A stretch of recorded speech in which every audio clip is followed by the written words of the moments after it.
Yo he sido golfista, he competido a nivel nacional e internacional. He estado 2 temporadas en el Centro de Alto Rendimiento en Barcelona.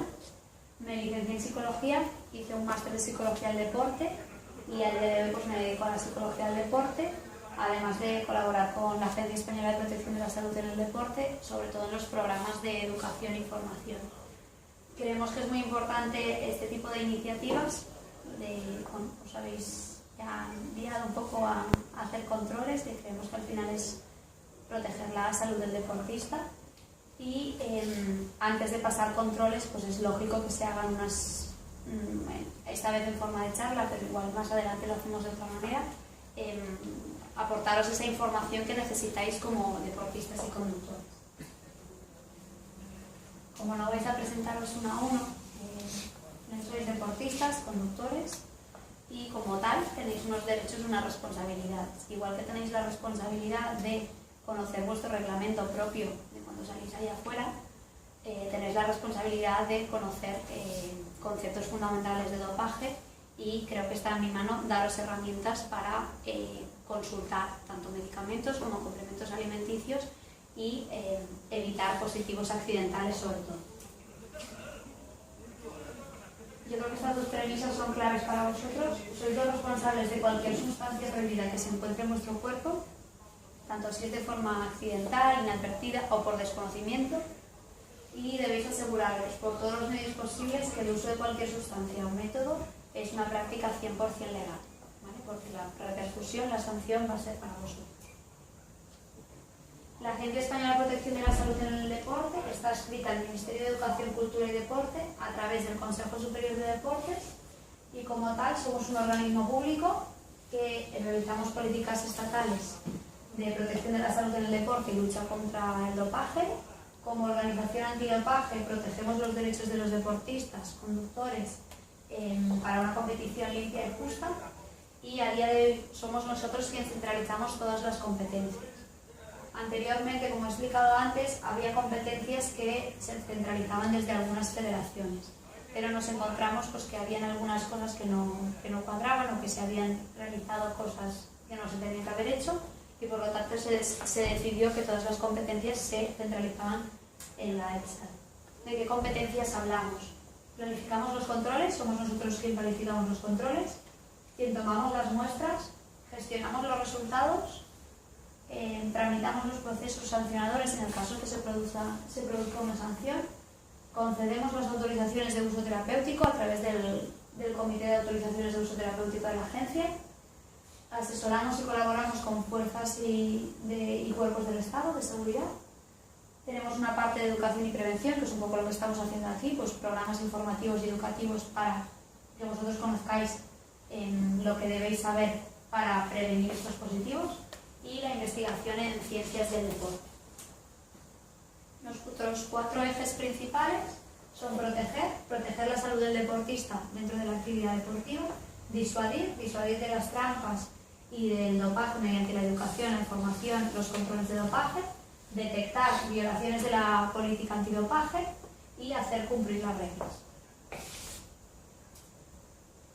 Como objetivos, promover la salud en el ámbito deportivo, incluyendo la prevención de dopaje, la educación en valores y la investigación científica, fortalecer los valores del deporte, sobre todo en edades más tempranas, y fomentar el deporte limpio y sano, garantizando el derecho de competir en igualdad de condiciones.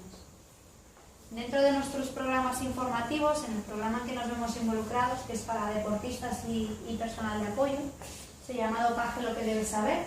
Al final son pinceladas básicas de lo que necesitamos saber para poder pasar los controles correctamente, donde veremos qué es el dopaje, los controles, cómo y cuándo se realizan, la localización del deportista, que en este caso no os va a afectar directamente, pero puede ser que en un futuro se generen unos grupos de localización y se hagan controles fuera de competición, y por lo tanto yo os lo voy a contar así por encima para que tengáis conciencia y sepáis de qué hablamos.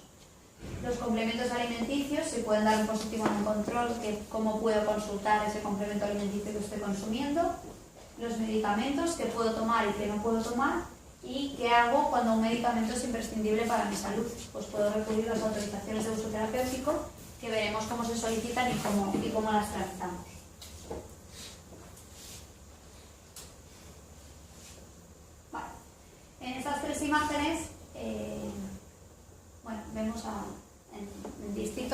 distintos colectivos, distintos factores, pues de una manera u otra son trampas, ¿no? El saltador de vallas, pues uno que salta las vallas en moto. Dentro de esgrima, pues uno que usa el sable, que cumple las reglas, y el otro pues que no compite en igualdad de condiciones. Y otro señor que, bueno, después de que todo el mundo corra 42 kilómetros, ¿no? Pues incluye la prueba sobre ruedas. Pues al final lo que quiero haceros ver es que el dopaje es una trampa más dentro del deporte. Es una falta de respeto para el personal de apoyo, para nuestro equipo de trabajo, para la federación y para el deporte en general, porque al final no deja de ser algo público y algo social. ¿Por qué luchamos contra el dopaje? Por 3 motivos principales. Primero de todo, para proteger la salud del deportista. Después, para la igualdad en la competición y para seguir, para que se mantenga vivo el espíritu de competición. ¿Qué es el dopaje? El dopaje no solamente es dar positivo en un control, sino también todo lo que tiene que ver con sustancias y controles. La manipulación de sustancias o el tráfico de sustancias es una sanción, y manipular un control o evitar un control podría ser una sanción también. El Código Mundial Antidopaje define el dopaje si incumplimos con una o varias de estas infracciones que vemos aquí. La presencia de una sustancia prohibida en la muestra de un deportista, el uso o intento de uso de una sustancia o método prohibido por parte de un deportista, evitar, rechazar o incumplir el someterse a un control, manipular, poseer o traficar con sustancias o métodos prohibidos, la administración de sustancias tanto dentro como fuera de competición, y las dos últimas, que son las nuevas que incluye el Código Mundial del 2015, la complicidad para ayudar a cometer una infracción del resto de las normas, o la asociación de un deportista con cualquier personal de apoyo que esté cumpliendo un periodo de sanción. La Agencia Mundial Antidopaje genera unas listas de personal de apoyo sancionado que son públicas, que todo el mundo las puede consultar, donde salen el nombre y apellidos de esa persona que está sancionado y el periodo de sanción. Sale desde la fecha en que inicia esa sanción y hasta cuándo cumple esa fecha. Si durante este periodo un deportista entrena con ese entrenador o tiene como médico ese personal médico que está en esa lista, puede ser sancionado. ¿Vale? Por lo tanto, es importante. A día de hoy aquí no nos afecta directamente, pero sí que es importante tenerlo en cuenta. Si tenéis dudas en cualquier momento podéis interrumpirme y preguntarme, si no voy a ir avanzando. ¿Vale? El dopaje, distinguimos 2 tipos de dopaje. Dopaje intencionado, que quiere decir que una persona tiene la intención, tiene esa conducta de doparse. Puede ser puntual para una competición en específico o bien reiterado, que tiene una planificación detrás y que sea reiterado en el tiempo. Y el dopaje no intencionado podríamos distinguir el accidental, que por ejemplo podría ser tomar un complemento alimenticio que estuviera contaminado durante el proceso de fabricación y lo desconociéramos. Y otro no intencionado podría ser inadvertido, que por ejemplo podría ser que un deportista esté tomando un medicamento prohibido y no haya solicitado una autorización de uso terapéutico. ¿Vale? Todas tendrían sanción, pero sí que es verdad que dependiendo de la sustancia y dependiendo de la intencionalidad, sería más o menos tiempo de sanción. ¿Vale? Pero todas tendrían sanción. Una consulta. Bien, cuando hablas de sanción, únicamente es sanción económica o sanción de periodo en que te retiras la licencia, o qué tipo de sanciones. Sanción económica y sanción de retirada de licencia federativa. Las dos. ¿Vale? Los controles de dopaje los he dividido aquí un poco dependiendo de la Federación Internacional, organizaciones nacionales antidopaje, en este caso la EPSA, y organizadores de grandes eventos deportivos. Pero lo que engloba a todos y lo que es importante, aparte de toda esta clasificación, es que toda persona con licencia federativa puede pasar un control. ¿Vale? Entonces la condición es la licencia federativa. Los tipos de controles. Pasamos orina y pasamos sangre. Así como los animales se puede elegir si pasan orina o pasan sangre, los conductores, los deportistas, pasan lo que se os diga, no se puede elegir. ¿Vale? Entonces normalmente pasamos orina, porque son menos invasivos, son más económicos porque no necesitan transporte refrigerado y porque a día de hoy se detectan todas las sustancias en orina, ¿vale? Se usa sangre sobre todo para controles fuera de competición, para generar un pasaporte biológico y para detectar o confirmar alguna sustancia que se haya detectado en orina, ¿vale? Pero la mayoría de controles que vais a pasar van a ser en orina. El desarrollo de un control de dopaje sigue este proceso. Se planificamos los controles desde la agencia, informamos de la localización en el caso que haya grupos de seguimiento de deportistas, se recogen las muestras y se manipulan para generar los paquetes que luego se mandan al laboratorio, se analizan en el laboratorio, se valora si ese deportista tiene autorizaciones de uso terapéutico concedidas o no las tiene, se gestionan esos resultados y en el caso que haya un positivo, un resultado adverso, procedemos a realizar la sanción.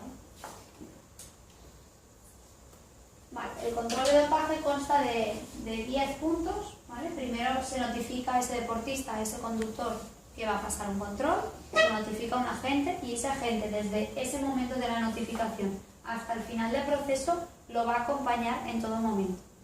En todo momento me refiero que cuando ese conductor, ese deportista vaya al baño y esté sacando la muestra de orina, ese agente va a estar allí, ¿vale? Que nos parece extraño, pero va a estar allí porque es el procedimiento que se sigue, ¿vale? Que eso igual, al ser un poco nuevo, pues es un poco lo que más puede llamar la atención o puede ser un poco más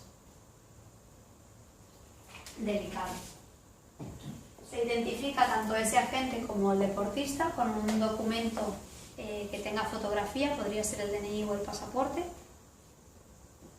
Y el deportista, siempre el deportista tendrá pues 4 botes como estos encima de la mesa, 3-4 botes como estos, elegirá el que él quiera, igual que elige esta caja donde van los frascos dentro, ¿vale? También tendrá 3 o 4 para elegir y podrá elegir el que quiera. Entonces, realizará la recogida de muestras en este bote.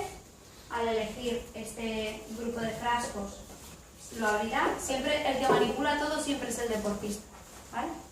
En este juego de frascos está la muestra A y la muestra B, ¿vale? Si queréis verlo, hacemos vosotros mismos.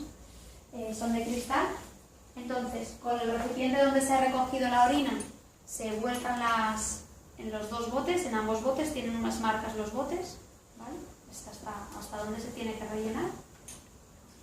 Y se realiza el envasado de las muestras. Se cierran los frascos, que el deportista es quien se encarga de cerrar los frascos, los vuelve a meter dentro de la caja, se cierra la caja y se cumplimenta el formulario de control.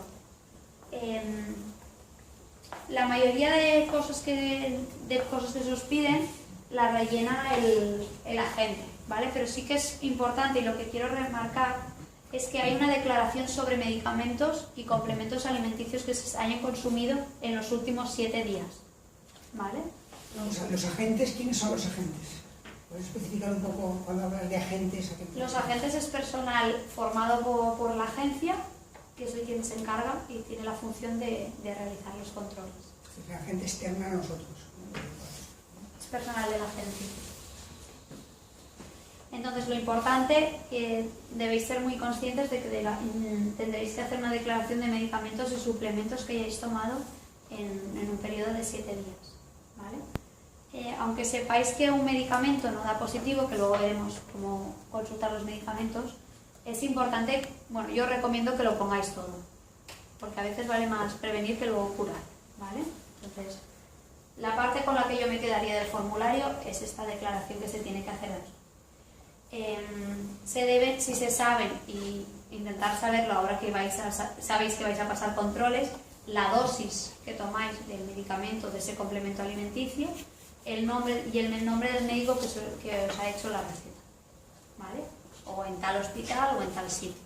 Pero un poco de crear conciencia de que luego eso lo vais a tener que notificar, por lo tanto mejor saberlo para luego poder notificarlo bien, ¿vale? Una vez se ha cumplimentado ese formulario de control, se revisa que todo esté correctamente y el formulario lo firman el agente y el deportista, conductor en este caso, ¿vale? Y a partir de aquí se finaliza el control. ¿Alguna duda del control? Simplemente que al ser un deporte más bien de ir sentado y ir sobre un carrito y sentado.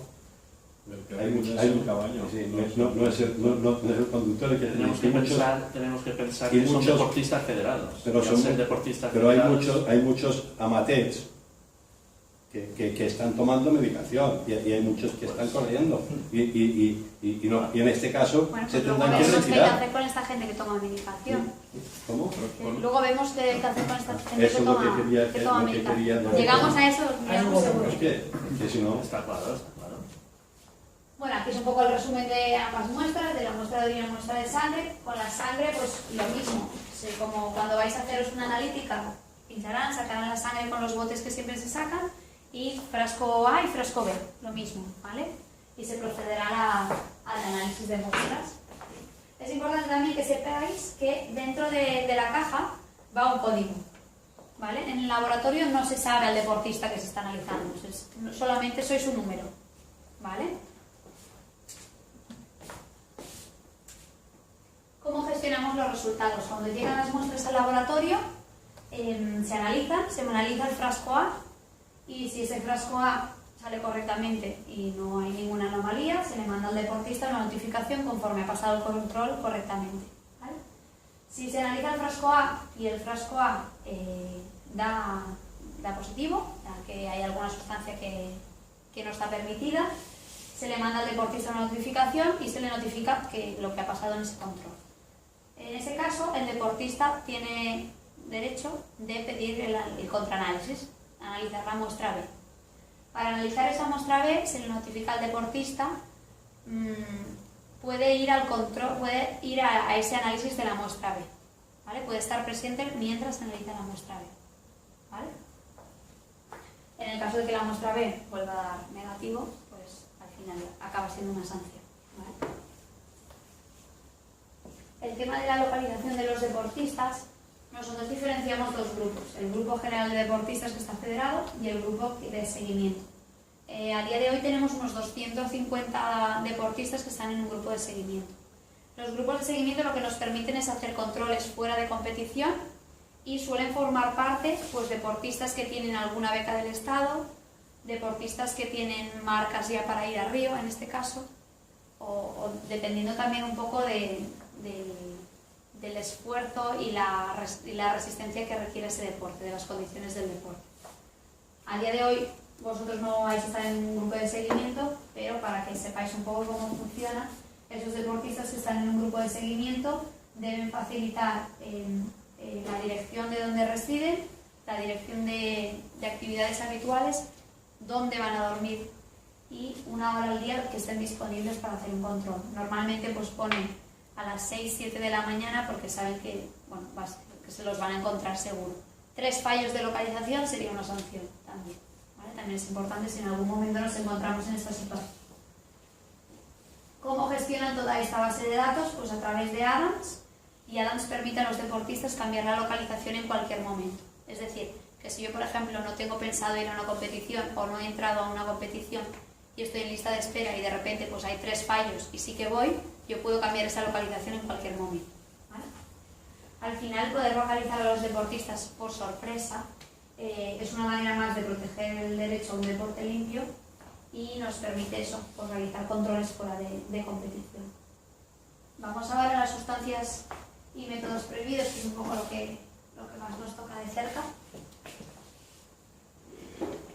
Importante saber que solamente existe una única lista de sustancias y métodos prohibidos. La publica la Agencia Mundial Antidopaje, se revisa como mínimo una vez al año y nosotros en España la traducimos y se publica en el BOE. La lista de sustancias y métodos prohibidos evoluciona con el tiempo, se adaptan a nuevos descubrimientos y es importante saber cuál está en vigor en el momento. Por ejemplo, en octubre de 2016 de este año saldrá publicada la lista de sustancias y métodos prohibidos del 2017, pero esta no tendrá vigor hasta el 1 de enero del 2017. ¿Vale? No quiere decir que cuando salga publicada entre en vigor, sino entra en vigor siempre el 1 de enero. ¿Vale? La lista de sustancias y métodos prohibidos distingue 3 clases de sustancias. Las sustancias y métodos prohibidos están prohibidos tanto en competición como fuera de competición, como podrían ser los anabolizantes. Las sustancias prohibidas en competición, como podría ser el cannabis. Y sustancias prohibidas en ciertos deportes, como en automovilismo, el alcohol. ¿Vale? ¿Alguna pregunta? Y creo que lo único que sería de aplicar sería lo del alcohol. En nuestro caso, no vas a meter anabolizantes, no vas a meter para conducir. ¿Tú quieres que sea una cosa? Para conducir un caballo. ¿Cocaína? Cocaína tampoco, bueno, necesitas esto. Eso no me rendir más con cocaína. No creo, bueno, sí. Bueno, habrán deportes que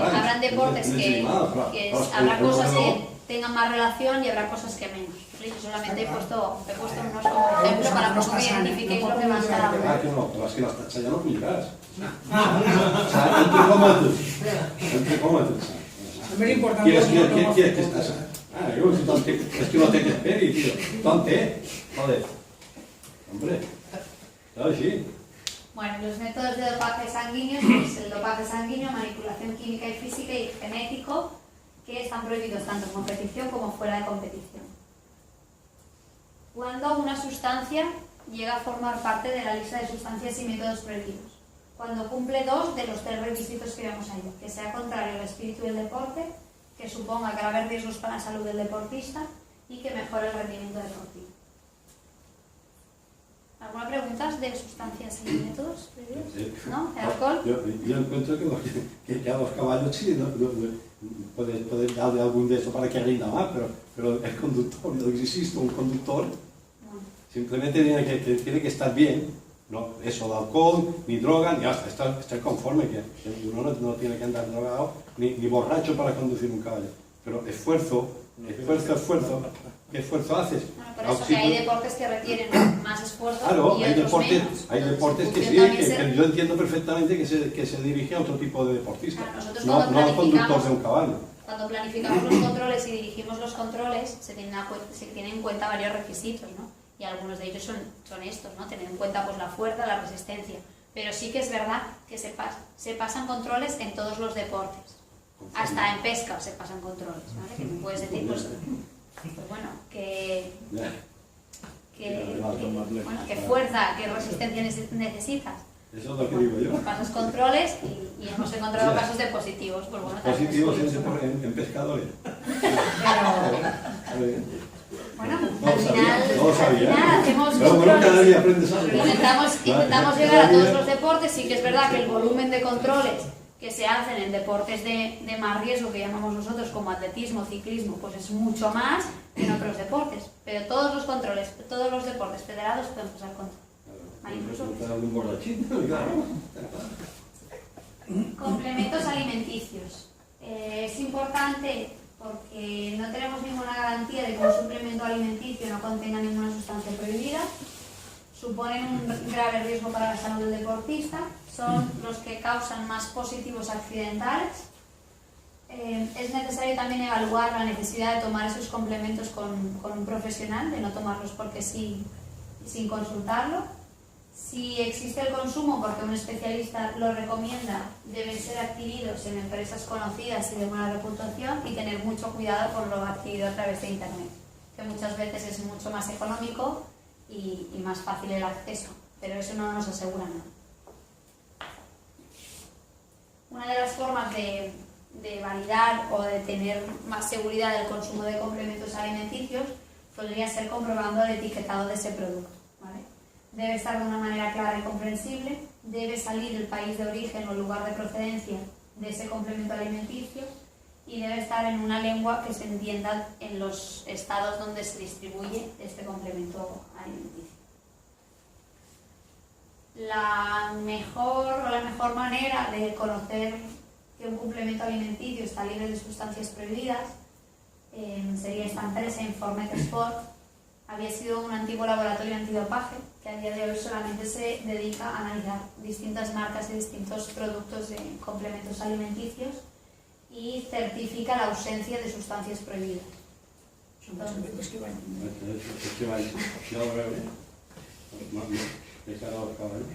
Pues se evalúa el proceso de producción y acaba certificando. Entonces, si entráis en la web, salen abajo pues todas las marcas y clicando en las marcas se pueden ver qué productos están analizados y están libres de sustancias prohibidas. Como luego os pasaremos la presentación, aquí os he puesto algunas herramientas de búsqueda y de consulta de complementos alimenticios de otros países sobre todo, pero tener en cuenta que dentro de la página web de la agencia hay un apartado de alertas donde se van actualizando los medicamentos que están retirados por la Agencia Española del Medicamento, ¿vale? Porque han encontrado pues, detección de sustancias prohibidas. El tema de medicamentos, qué puede tomar y qué no puede tomar un deportista. Como os he dicho antes, el deportista es el responsable de cualquier sustancia prohibida que esté en su cuerpo, ya sea por ignorancia, accidente o de forma intencionada. Yo lo repito, pero es que es muy importante. Y el deportista es el que se debe informar antes de consumir nada de lo que va a tomar. Es una práctica 100% legal y no va a producir ningún tipo de positivo en un posible control. Otra de las cosas importantes que debéis tener en cuenta como deportistas es de informar de vuestra condición de deportista, ¿vale? Si yo, por ejemplo, voy al CAP, al ambulatorio, y yo no informo a ese médico de mi condición de deportista, pues me va a recetar lo que crea necesario, pero no va a tener en cuenta de que eso puede dar positivo en un control, ¿vale? Entonces yo soy el responsable de informar de mi condición de deportista. ¿Cómo consulto los medicamentos que están fabricados y distribuidos en España? Pues desde la agencia hemos creado la aplicación Nodopac, que es gratuita y la podéis descargar en teléfonos, tablets, en el ordenador, en todas partes, donde poniendo el nombre del medicamento o el código del medicamento que aparece en la caja, os aparecerá si es un medicamento que no está prohibido, por lo tanto lo puedo consumir y no va a tener ningún riesgo. Si está prohibido, pone prohibido su uso, pues sabré que ese medicamento no me lo puedo tomar porque pasando un control voy a dar positivo. Y hay medicamentos que pone restringido su uso. En ese tipo de medicamentos, clicando encima de restringido su uso, te sale el por qué está restringido su uso. O bien por la vía de administración, puede ser que en pastilla me lo pueda tomar, pero por vía intravenosa no pueda. O bien porque esté prohibido en competición o fuera de competición. ¿Vale? Pero os lo pone allí el porqué. Es muy práctico, creo que a día de hoy todos tenemos el teléfono más o menos cerca y no está de más llevarla encima. Incluso cuando voy a la farmacia a buscar un medicamento, puedo en ese mismo momento buscarlo y decirle, pues esto me lo quedo o esto no. ¿Vale? Entonces, es vuestra responsabilidad. Una consulta, ¿también te indica los tiempos de eliminación en el No. cuerpo de los productos? No. Porque, claro, a lo mejor te tomas una aspirina porque tienes dolor de cabeza o lo que sea, intuyo. La aspirina no lo he mirado. No lo es, pues un ibuprofeno o, bueno, no sé, cualquier otro medicamento. En ese Para caso, saber el tiempo que tienes que estar sin poder en participar ese caso, en las carreras. Si diera positivo o hubiera opción de dar positivo, tendrías que recurrir a solicitar una autorización de uso terapéutico, ¿vale? Que ahora veremos lo que son y cómo se solicita. En Global Draw encontraréis los enlaces de consultas de medicamentos de otros países, ¿vale? Por si se compite fuera o necesitáis consultarlo. Y también es importante, y quiero hacer hincapié, es que en un medicamento con un mismo nombre comercial no quiere decir que en este país y en otro la composición sea la misma. Por ejemplo, el Frenadol no tiene la misma composición en España que en Francia, ¿vale? Entonces que no nos fiemos del nombre comercial del medicamento y lo consultemos cada vez que vayamos a comprarlo o a consumir. Y ahora vamos a las autorizaciones de uso terapéutico. ¿Qué hago si un medicamento es imprescindible para mi salud y no tengo tratamiento alternativo? Debo solicitar una autorización de uso terapéutico y se deben cumplir estos requisitos. Si por razones médicas justificadas un deportista necesita tomar una sustancia o un método prohibido, no debe existir tratamiento alternativo. Si cuando mandas la solicitud existe tratamiento alternativo, no se te va a conceder la autorización de uso terapéutico. Se debe tramitar y solicitar la autorización de uso terapéutico antes de tomar ese medicamento. Eso es importante también. Yo no me puedo tomar el medicamento y luego decir, bueno, no lo sabía y me pido después la autorización. Debo solicitarla y luego consumir el medicamento. La autorización es para un tiempo limitado, no vale para toda la vida, sino para ese periodo que esté prescrito que dure esa enfermedad o ese tratamiento. Y existen autorizaciones de carácter retroactivo para casos de urgencias. ¿Vale? Pues si te ingresan en el hospital y te tienen que poner algún medicamento que esté prohibido, luego tienes un plazo de 7 días para pedir la autorización. Una pregunta. Y si tú haces una solicitud, ¿cuánto tiempo tardan en contestarte? Vamos a ir, ¿vale? La solicitud es enviar a la EXAC a través de ese enlace, que luego podréis consultar. Tenéis todos los formularios que hay que enviar y, bueno, si hay que enviar informes médicos o pruebas médicas, dependiendo del caso, pues se piden pruebas médicas. Y la solicitud suele tardar el plazo máximo son 30 días hábiles, ¿vale? Pero es lo que más prioridad se le da a la agencia y lo que se gestiona antes. Nunca hemos llegado a los 30 días, ¿vale? Porque creemos que es algo principal y que una persona que necesita un medicamento no puede esperarse 30 días a que le digan si sí o si no, ¿vale? Entonces es importante también que sepáis el plazo, pero que nunca siempre es antes ese plazo porque le damos mucha prioridad. Y lo último que os quería comentar es que tenemos también un programa que se llama Contra el dopaje, colabora, no te calles. Es un programa de denuncia anónimo, ¿vale? Por si alguien conoce indicios, conoce a algún deportista que pueda estar recurriendo a sustancias prohibidas, alguna competición donde se muevan ese tipo de sustancias. Pues tanto deportistas como personal de apoyo tenéis ese canal a vuestro servicio. Es totalmente anónimo, por teléfono o bien rellenando el formulario que aparece en la web. Y es cuestión de todos proteger el deporte limpio, por lo tanto cualquier cosa, por pequeña que sea, se puede comunicar a través de este canal y se abre una investigación y bueno, de aquí han salido algunos casos, por lo tanto creemos que es muy útil y a nosotros nos aporta mucho. Yo he hablado mucho, si tenéis alguna duda, alguna pregunta, algo que queráis comentar. No, porque aquí básicamente es lo que decía él, como no tengo desobedas aquí.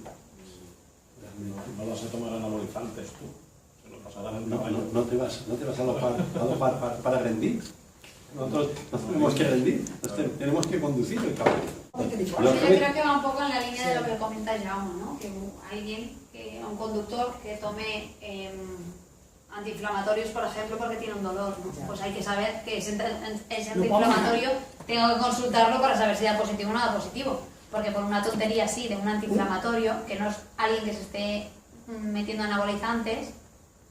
Lo que estamos diciendo, te tomarás a lo mejor un antiinflamatorio porque tienes un poquito de daño y tal, y te encuentras bien para conducir. Vale, pero eso al final mejora el rendimiento. Tendrás que saber si ese medicamento que estás tomando da positivo o no, porque tú estás mejorando tu rendimiento porque a ti ya no te duele.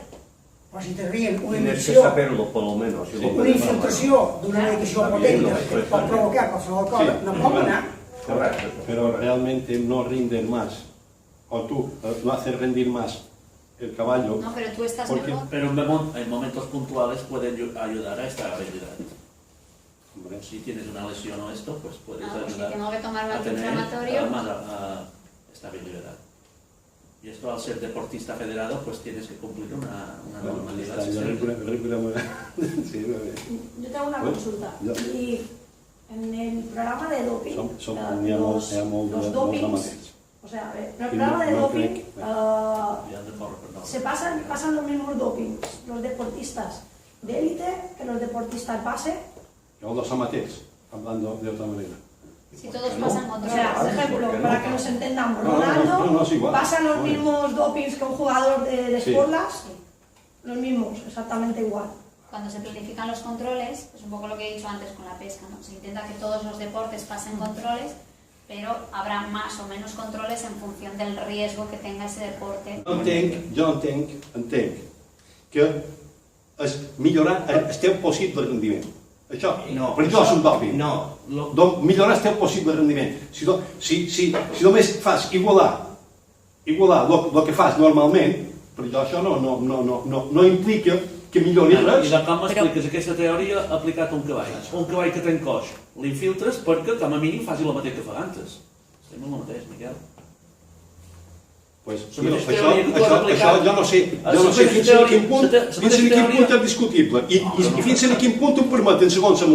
Se dará un tiempo para que todo el mundo pues pueda, si se necesita, pues solicitar autorizaciones de uso terapéutico y que se acepten para poder correr y que no hayan casos de que no estén estas autorizaciones solicitadas, y a partir de aquí se empezarán a hacer. Los controles pueden ser tanto dirigidos, como decir, pues a este conductor, a este o a este, o aleatorios primero, segundo y tercero, primero y quinto, o como se estipule.